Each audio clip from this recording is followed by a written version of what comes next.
The newest nuclear-powered submarine cruiser K-572 Perm has begun sea trials. Meanwhile, active work is underway at the Sevmash plant in Severodvinsk. New submarines are being built, and existing ones are being modernized. And preparations are also underway to begin construction of a special-purpose nuclear submarine that will carry the Poseidon nuclear drone. We will tell you more about this, as well as about the new hero of the week, after a brief summary of positive news.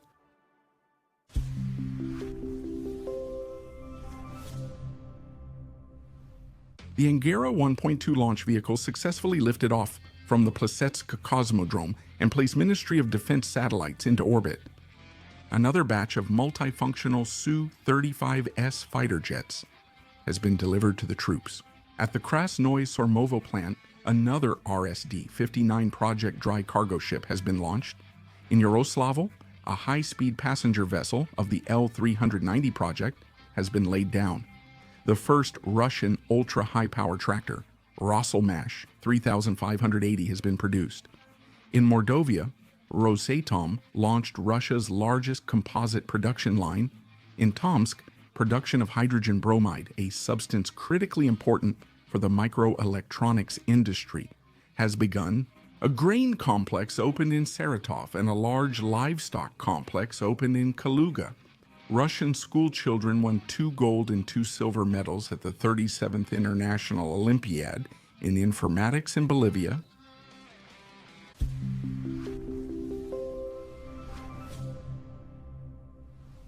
"67 years ago, for the first time in our country's history, a submarine with a nuclear power plant went out to sea. It was named Leninsky Komsomol and was built at the Sevmash plant, which still remains the country's main enterprise in this field today. That event's significance is hard to overestimate. Nuclear energy made it possible to eliminate the need to surface for recharging, significantly increase the vessel's range and autonomy, and also improve its stealth. Leninsky Komsomol, the first Soviet nuclear-powered vessel, was built quickly. A few years earlier, the Americans had already launched their first nuclear submarine in the world, Nautilus. Falling behind them was unacceptable. Our submarine turned out to be faster, but of course, both it and its American competitor were essentially experimental models. However, it was these that laid the foundation for a new field of engineering, where fierce rivalry between the two superpowers unfolded. At the end of August 2025, the newest nuclear submarine Perm, built at Sevmash, went out to the White Sea for sea trials for the first time before being handed over to the Navy. It was built according to the most modern Yasen-M project to date and is a multi-purpose vessel. That means its tasks include hunting enemy fleets, striking land targets, and even delivering a nuclear strike with Zircon hypersonic missiles in the most extreme scenario. At the moment, the fleet has 1 Yasen-class submarine and 4 Yasen-M-class submarines. 4 more are under construction, and 1 is being prepared for laying down. Strategic nuclear submarines of the Borei and Borei-A classes, armed with Bulava intercontinental ballistic missiles, are also on duty and under construction. All of this, together with other types of domestic submarines, is a formidable force. But in the event of a full-scale conflict with the NATO bloc, we need even more new carriers. Here's what is being done for this.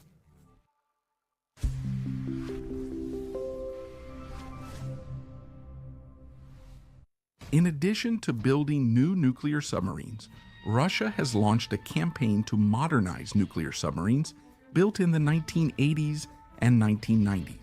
They are quite combat capable, but equipping them with new equipment and weapons allows them to approach the capabilities of the Yasen-M class. For example, after modernization, Project 971M submarines received the Kaliber missile system, just like the Irkutsk nuclear submarine of Project 949AM. They will be equipped with universal launch cells capable of launching Kaliber, Onyx, and Zircon missiles. The modernization of ships built several decades ago is almost as complex as building new ones. Defect inspection, Cable route updates, structural repairs, nuclear component replacement, and electronic and weapon system upgrades are required. It's difficult, but this work lets us strengthen the fleet without waiting for new submarines, which take a long time to build. Since 2012, Sevmash has delivered 13 fourth-generation nuclear submarines to the Navy. The Americans are keeping the same pace, which they're very dissatisfied with. So much so that Donald Trump initiated a review of the Australia-United Kingdom-United States Agreement, under which the Americans were supposed to sell up to 5 Austrian Australias, Virginia-class submarines starting from 2032. According to the Pentagon, the idea of giving away submarines when there's already a shortage is insane.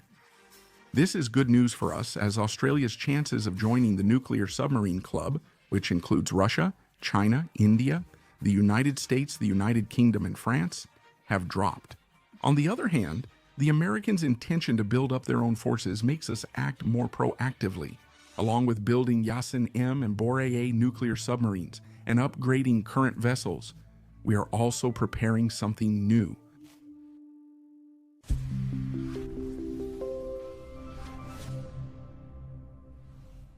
Let me clarify right away. Everything that will be said next is speculative, since the topic of special purpose submarines is strictly classified. But it looks like we're in for some good news.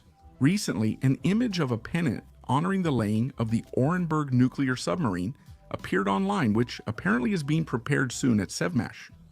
Presumably, this is a special purpose submarine of Project 09853 carrying the Poseidon nuclear drone on board.